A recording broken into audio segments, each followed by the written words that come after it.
I've always been fascinated by magic and how some people make it look really easy.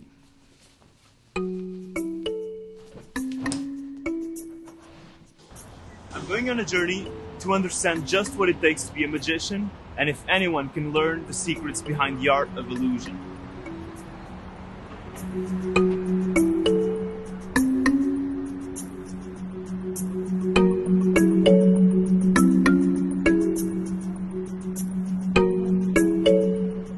So I just went to Hamley's and bought this magic kit. Let's see what I can do.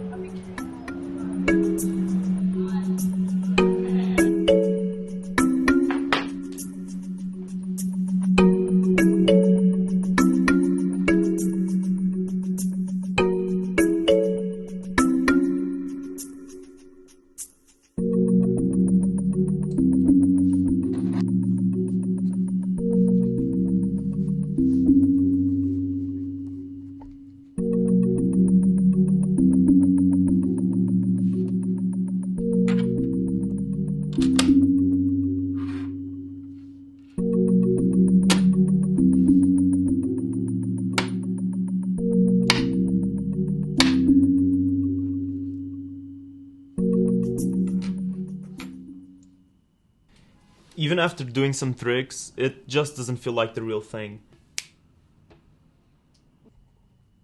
My name's Harry, and I am a magician. Why did you become a magician? Wow, okay. So, why did I become a magician? I've always had an interest in magic, and I left the military, so I needed to have something else as a hobby, something to almost obsess about, and a way to meet other people, basically, because I'm not from around here. What about the magic circle? What was the benefit to your career of joining the magic circle? Magic circle for me is that almost the top of the pyramid or top of the ladder almost. And I always thought that anyone who's in the magic circle is a professional magician because you're being vetted or tested by magicians who have done this all their life. David Copperfield's a part of the magic circle, Dynamo's part of the magic circle. All these big names are part of the magic circle. So to get in, you have to have this standard to begin with. And I really wanted to say, yes, I am a member of the magic circle. I'm now going to speak with Ben. He's been a magician for 20 years and a member of the magic circle since 2018. Hopefully, he can help me master the coin trick.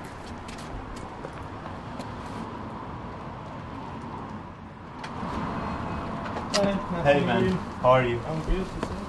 Good. So here I've got a money making machine. All you have to do is place the empty lid on the magic ring and amazingly it produces some money. How cool is that? You place the lid back on top of the coins, the magic ring on that one, and the money can travel from that lid all the way over to there. Tell you what, if you put your hand flat for me, you can even make it go from your hand through the hole in your hand and back to the table. Even pass it through solid objects as the coins go on top. And it goes through. But what's better than silver? Gold. Gold. Well, unfortunately I'm not that rich, but I can change it to pennies.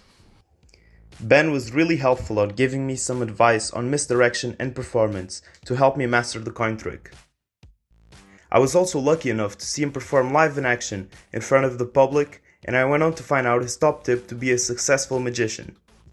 Most magicians are far too cocky. They have this goal of they're going to show you something to fool you and make you look like a mug and be like, I fooled you sort of thing. And that to me, you don't do that because that's not magic. That's not what magic is about. You go in there, yeah, you fool people, but you're going there to take them out of their like a moment of adulthood and back into childhood, basically, just that moment of wonder. And that's what I think most magicians need to realise, that that's what magic really is, and not being cocky about it, sort of thing. What's your favourite part about being a magician? Getting to travel and meeting people all the time. So like I've travelled around the world 5 years. Do you think anyone can be a magician? Yeah, for sure, definitely.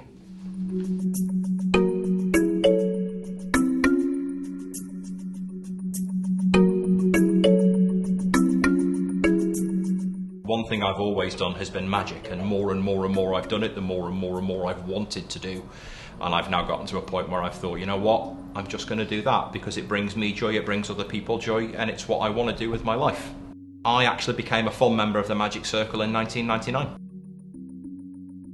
What happens in the Magic Circle in a normal week?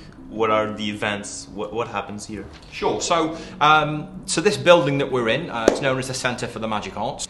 So we meet here every Monday, and then every Monday a number of things have happened. We will have a lecture of some kind, and that happens upstairs in the theatre. But that's also streamed to all members of the Magic Circle around the world. As well as that, we've got a library downstairs which has got many books, thousands and thousands of books. And you can go and you can use those as a reference. So some of those books you can borrow and take home and read. We've also got the museum. I mean, the whole building is a museum, so everything in here is an original artifact from the history of magic.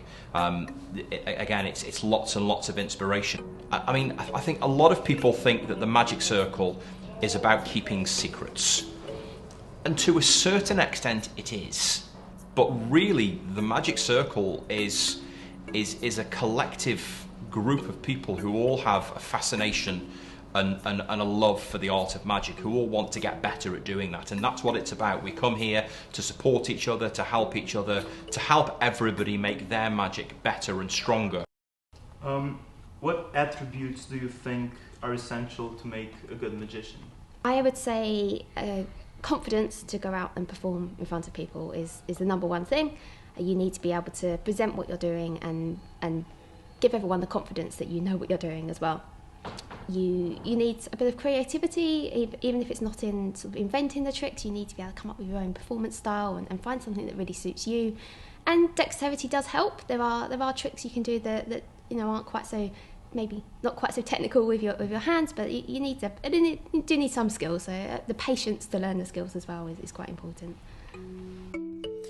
Firstly, you really need to have a passion for the art itself, and the desire to meet new people, whether that be other magicians or the people you are performing for. You can't be arrogant, and your goal shouldn't be trying to fool people, but actually providing them with a moment of childlike happiness. Finally, you have to have the patience to keep practicing your craft, performance, and continue to grow your confidence with using techniques such as misdirection and sleight of hand.